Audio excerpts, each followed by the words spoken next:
maaf, Sunan Bonang, kamu tidak diperbolehkan menemui Paduka Panglima Dampo Awam atau Panglima Laksamana Cengho. Loh, apa dasarnya? Loh, pokoknya tidak boleh. Kamu adalah orang sudro, kamu adalah orang biasa, kastamu kasta biasa, tidak boleh menemui derajat kamu. Tidak imbang kalau dengan seorang Panglima Laksamana Cengho. Begini, Sunan Bonang, kalau santri-santri bisa mengalahkan pasukan saya, dan saya sebagai pimpinan pengawal, dan kamu sebagai pimpinan para santri-santri di Kasunanan Bonang, maka saya akan mengakui dan saya akan menuruti kemauan Sunan Bonang.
Pemirsa, jumpa lagi bersama saya Ari Bayu dalam acara Napak Tilas Budaya Nusantara. Nah, dalam kesempatan ini kita masih membahas tentang kisah perjalanan Sunan Bonang. Langsung aja kita tanyakan ke Bapak Sutrisno tentang kisah tersebut. Bapak Sutrisno, saya pernah mendengar cerita dari masyarakat tentang kisah Sunan Bonang yang pernah berhadapan langsung bahkan bertarung melawan Laksamana Cengho. Nah, di mana yang saya ketahui, Laksamana Cengho sendiri itu juga merupakan seorang Muslim yang taat beragama, Bapak. Nah, itu gimana cerita lebih lengkapnya? Mohon Bapak ceritakan tentang kisah tersebut agar saya dan pemirsa yang menonton video ini lebih tahu tentang cerita tersebut, Bapak. Ya. Terima kasih Mas Ari Bayu yang telah tanya tentang ketemunya bahkan sampai pertarungan antara Sunan Bonang yang kita ketahui seorang wali di Pulau Jawa, ya toh? Ya. Kok sampai bertarung dengan Laksamana Cengho yang Mas Ari Bayu sampaikan tadi. Setahunya Mas Ari Bayu dan teman-teman sudah seorang Muslim yang taat beragama, ya.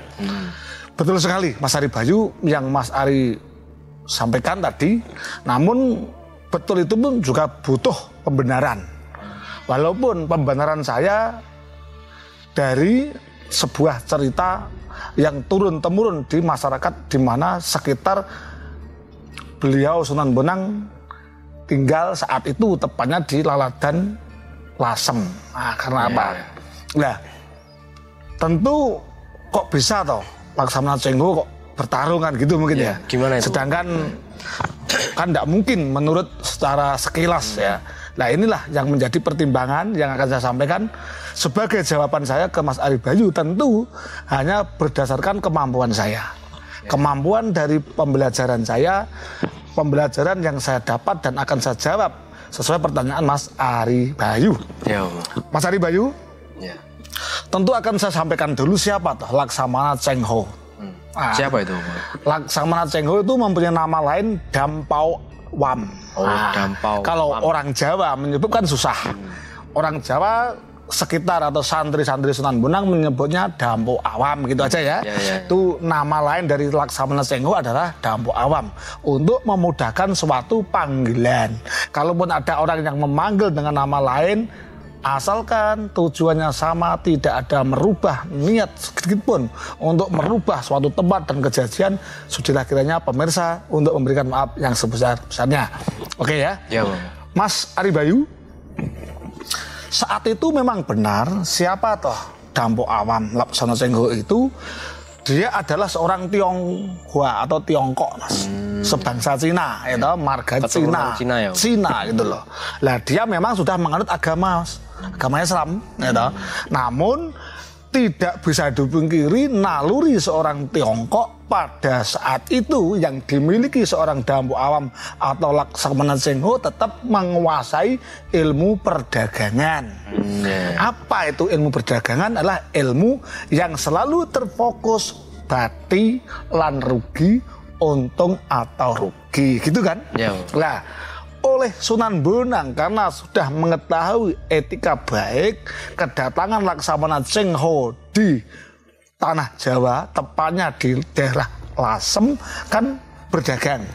Ya, dagang. Lah, sedangkan orang Jawa juga butuh menjual hasil pertaniannya, juga membutuhkan kebutuhan yang mana yang saat itu diperdagangkan oleh Laksamana Cengho atau Dampok Awam. Lah, oleh masyarakat setempat, Dampok Awam dan teman-temannya yang sebangsa Cina itu diberilah tempat khusus atau desa yang mana desa itu hampir mayoritas orang Cina, bahkan disebut desa pecinan. Pecinan artinya desa mayoritas. Di situ tidak ada orang Jawa, bahkan lebih banyak, katakanlah 99% orang Cina. Ya, mayoritas Cina. Ya. Mayoritas. Lah, di saat dagang itu, Mas, naluri ilmu kedagangan seorang Dampok Awam atau Laksamana Cengho digunakan. Dia membeli hasil pertanian orang petani orang situ dengan harga murah dan menjual dengan harga mahal. Lah, hinggalah membuat penderitaan rakyat atau murid-murid Sunan Bonang. Bingung, Mas. Sedangkan butuh siar agama, butuh kelestarian hidup, sedangkan pergolakan jual beli tidak memadai. Akhirnya berita itu disampaikan oleh murid-muridnya ke beliau Sunan Bonang. Ya, terus apa yang dilakukan Sunan Bonang itu? Apa yang dilakukan Sunan Bonang tentu Mas Aribayu akan tahu setelah saya sampaikan. Mungkin akan saja penasaran Mas Aribayu. Ya, Bapak. Tapi sebelum Bapak cerita lebih lanjut lagi, silakan Bapak diminum dulu. Iya, terima kasih Mas Aribayu. Mungkin juga banyak dari pemirsa yang penasaran tentang apa yang dilakukan Sunan Bonang mendengar berita tersebut, tapi sebelumnya kita minum dulu. Terus setelah mendengar berita itu, apa yang dilakukan Sunan Bonang, Bapak? Mengingat beliau Sunan Bonang adalah seorang pemuka agama, pemuka syiar agama, karena misi dari Sunan Bonang adalah mengislamkan orang-orang Jawa atau menyebarkan agama Islam ke tanah Jawa bagi mereka yang belum punya agama. Lah, gini Mas Aribayu, mendengar berita itu, laporan murid dari Sunan Bonang, akhirnya Sunan Bonang ditemani kedua muridnya datanglah ke tempat kediaman suatu Dampok Awam atau Laksamana Cengho tadi. Dia selalu ditemani kedua muridnya ini, Mas. Kedua murid ini paling setia, Mas. Bahkan dicupit orang saja, dua murid ini paling setia. Murid ini yang satu dari Madura, yang satu dari Lasem itu sendiri. Lah, ketika ketemulah tepat persis di depan rumahnya seorang Laksamana Cengho, kebetulan dulu saat ketemu belum semegah itu. Lah, ketemunya itu yang kedua ini, ternyata rumah Laksamana Cengho atau rumah seorang Dampok Awam sudah tembok besar, ya toh, dipagari ngubeng tanpa ada celah sama sekali. Bahkan rumahnya dijaga oleh pengawal-pengawal dari negeri Tiongkok. Nah, ketika Romo Sunan Bonang mau masuk ke menemui Laksamana Cengho atau Dampok Awam, tidak dibolehkan oleh pengawalnya. Maaf, Sunan Bonang, kamu tidak diperbolehkan menemui Paduka Panglima Dampok Awam atau Panglima Laksamana Cengho. Loh, apa dasarnya? Loh, pokoknya tidak boleh. Kamu adalah orang sudro, kamu adalah orang biasa, kastamu kasta biasa, tidak boleh menemui derajat kamu. Tidak imbang kalau dengan seorang Panglima Laksamana Cengho. Akhirnya muridnya kedua tadi membentak, hei, jangan macam-macam kamu. Kamu itu bukan orang sebangsa kami. Jangan sekali lagi kalau ngomong masalah madra di sini, masalah kasta di sini, maka aku tidak segan-segan untuk memusuhi kamu. Akhirnya Sunan Bonang melerai, tidak suka kekerasan. Maaf, murid-murid saya yang saya sayangi, janganlah menggunakan kekerasan. Akhirnya begini ya, pengawal, sampaikan ke tuan kamu, dalam bahasa mereka tuan kamu, itu agar saya sampaikan kalau saya Sunan Bonang ingin bertemu dengan Dampu Awam atau Laksamana Cheng Ho. Akhirnya masuklah pengawal tadi menemui Laksamana Cheng Ho, mengatakan kalau Sunan Bonang mau ingin bertemu dan dipersilahkan masuk. Panglima suruh masuk Sunan Bonang bersama kedua muridnya. Tapi tolong yang hati-hati dan waspada, jangan sampai terjadi yang tidak diinginkan. Akhirnya masuk menemui Laksamana Cheng Ho atau Dampu Awam ini, dan dia berembuk menanyakan apa benar dalam penyebaran agama saya di Lasem ini kok sampean jual beli membeli barang dari orang-orang Jawa dengan harga murah dan menjual dengan harga tinggi barang kamu. Dan itu ternyata diakui dan itu dibuat alasan, saya ini adalah seorang pedagang, boleh saja, sah saja.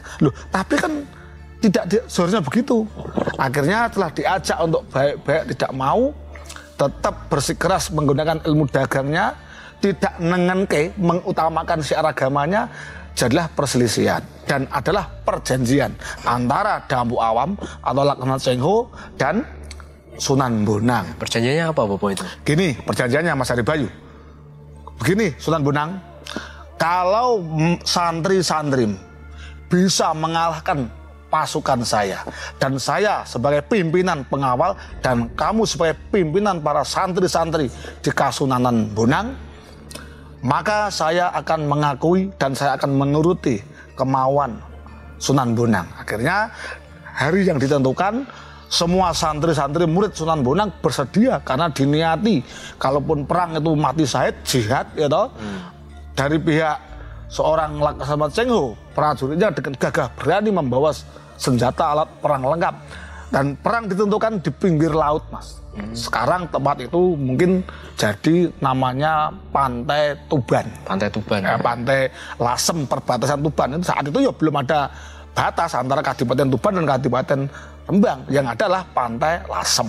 Lah, pertarungan itu Mas antara prajurit atau pengawal Laksamana Cheng Ho dan para santri-santri Sunan Bonang bertarung, banyak korban dan banyak yang mati dan banyak juga yang selamat. Nah, di saat Laksamana Cheng Ho atau Dampu Awam tadi bertarung menggunakan ilmu keringanan tubuhnya, dia terbang ke sana kemari dari kapal ke kapal, dari kapal ke kapal karena memiliki ilmu yang keringanan tubuh yang sangat mahir. Sunan Bonang mengerahkan tenaga dalamnya, dia naik ke atas bukit. Dari atas bukit dia tahu rakyat, pejuang-juang santri-santrinya berperang dan prajurit Laksamana Cheng Ho berperang. Dari atas itu dia mengeluarkan kesaktiannya menghantam, dan hantamannya itu persis mengenai perahu yang dipakai lompat-lompatan Laksamana Cheng Ho tadi. Lah, pecahlah kapal itu, Mas. Ya, nah, jadi apa Bu itu? Kapal itu pecah menurut cerita rakyat setempat, rakyat Lasem setempat. Lambung kapal itu yang pecah terlempar sampai sekarang menjadi Gunung Bogel. Di perahu yang mengkurut tadi toh, jadi namanya Gunung Bogel, dan itu ada di daerah Lasem, Kecamatan Pancur, Rembang saat ini. Dan tiang kapal itu, tiang kapal yang dipakai layar loncat-loncat seorang Laksamana Cheng Ho, itu pecahannya berhamburan itu sejauh kalau ukuran sekarang 15 kilo atau 15 mil ya, tepat jatuh dekat pasujutan, tempat bersujudnya Sunan Bonang setiap hari ngajar ngaji para santri-santrinya. Lah, ada pecahan-pecahan itu sampai di Pantai Kartini, jauh sekali itu berarti. Lah, itu dari peperangan itu. Akhirnya Mas, perang itu dinyatakan tidak ada yang menang, tidak ada yang kalah antara Laksamana Cheng Ho dan Sunan Bonang. Akhirnya diajalah tebakan saja. Gini Laksamana Cheng Ho, kalau kita teruskan peperangan ini maka kita nibadir.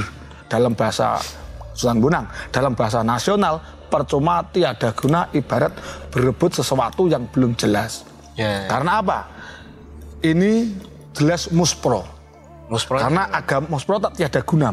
Karena ini tidak diajarkan dalam ilmu agama. Peperangan hanya digunakan apabila kita diserang. Orang Islam itu kan tidak boleh nyerang, tapi kalau diserang tidak boleh lari. Musuh tidak dicari, tapi kalau musuh datang tidak boleh lari. Itu kan prinsipnya.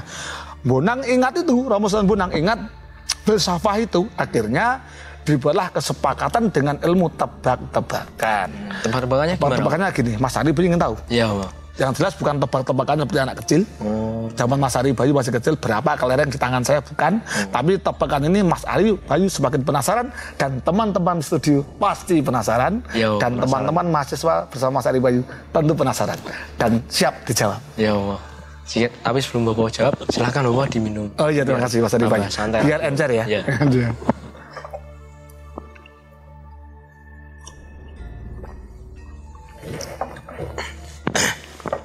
Nah, yang dimaksud tebak-tebakannya itu gimana, Bapak? Ini syarat, Mas. Syarat juga siasat dari kepintaran seorang Romo Sunan Bonang agar tidak bertambah korban. Syiar agama jalan terus, ya toh? Dan tidak dikenal Islam itu arogan. Karena apa? Menghindarilah dengan cara tebak-tebakan. Tebakannya, barang siapa yang kalah harus meninggalkan Lasem, tempat syiar Romo Sunan Bonang itu, tapi tidak mengusir, ya toh? Karena itu yang jadi permasalahan bukan masalah itu.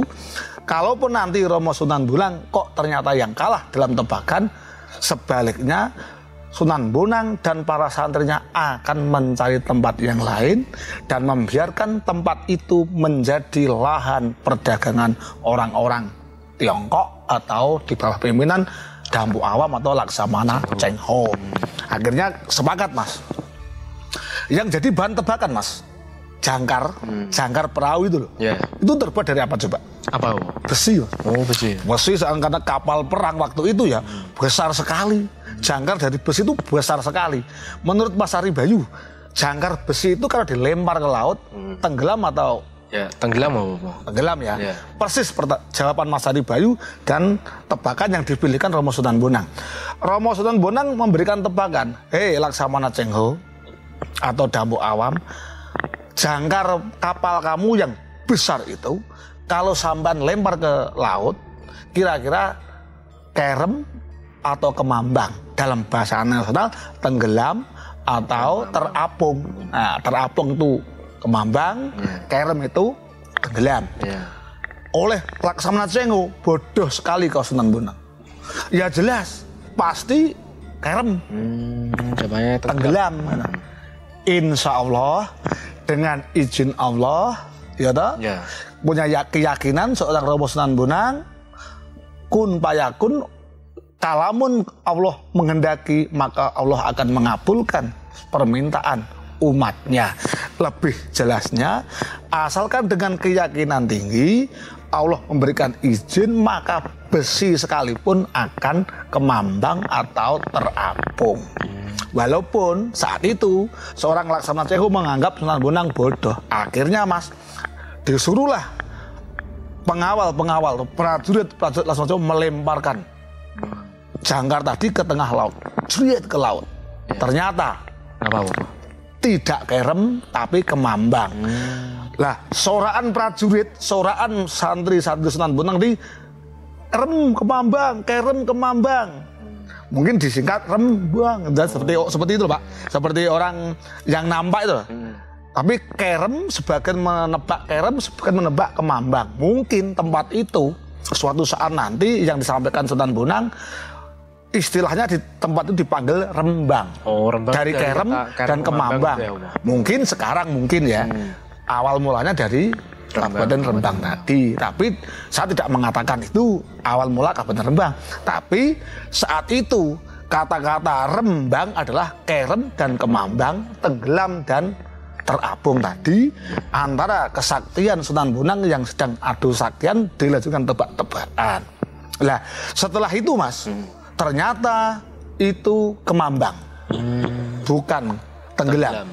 Dan akhirnya Laksamana Cheng Ho setelah itu semakin yakin akan kemampuan Sunan Bonang, bahwa itulah utusan Allah Subhanahu wa Ta'ala. Dengan sukarela Laksamana Cheng Ho yang mulanya dia masuk Islam belum begitu kental, masih nengenke babakan dagang. Semenjak itu Laksamana Cheng Ho adalah selain berdagang dengan sukses dan besar, bahkan sampai Semarang, bahkan sampai kerajaan Cirebon, Kasunanan Cirebon, nanti akan kisah yang lain. Tapi sejak itu Laksamana Cheng Ho benar-benar menganggap Islam adalah agama yang rahmatan lil alamin, memberikan rahmat kepada semua umat. Karena apa?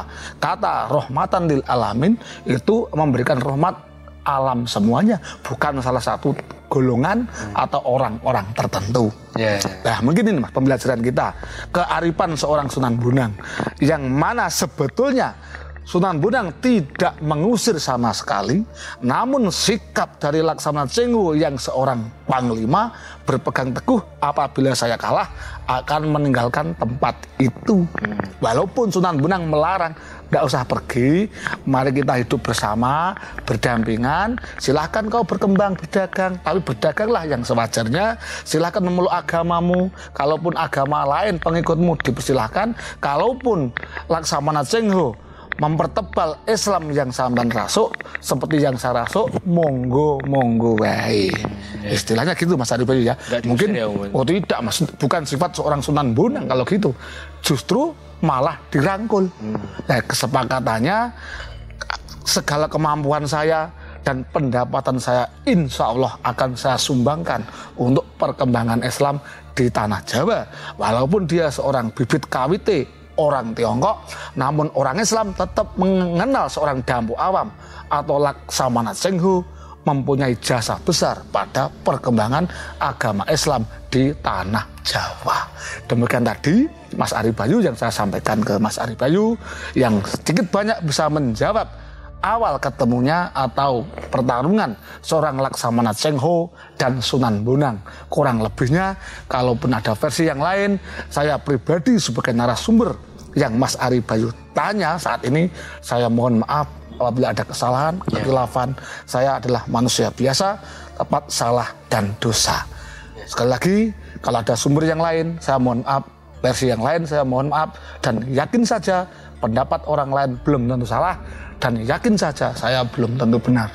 Terima kasih. Nah, itu tadi Mirsa cerita dari Opo Sutrisno tentang kisah Sunan Bonang dan Laksamana Cheng Ho, dan berakhir dengan kedamaian dan mereka sepakat akan menyebarkan syiar agama Islam di tanah Jawa. Terima kasih Opo atas kisahnya tadi, mudah-mudahan bisa bermanfaat untuk saya dan pemirsa yang menonton video ini. Nah, apabila ada salah-salah kata, kami mohon maaf. Tetap ikuti video kita selanjutnya, tetap di Salam Napak Tilas Budaya Nusantara.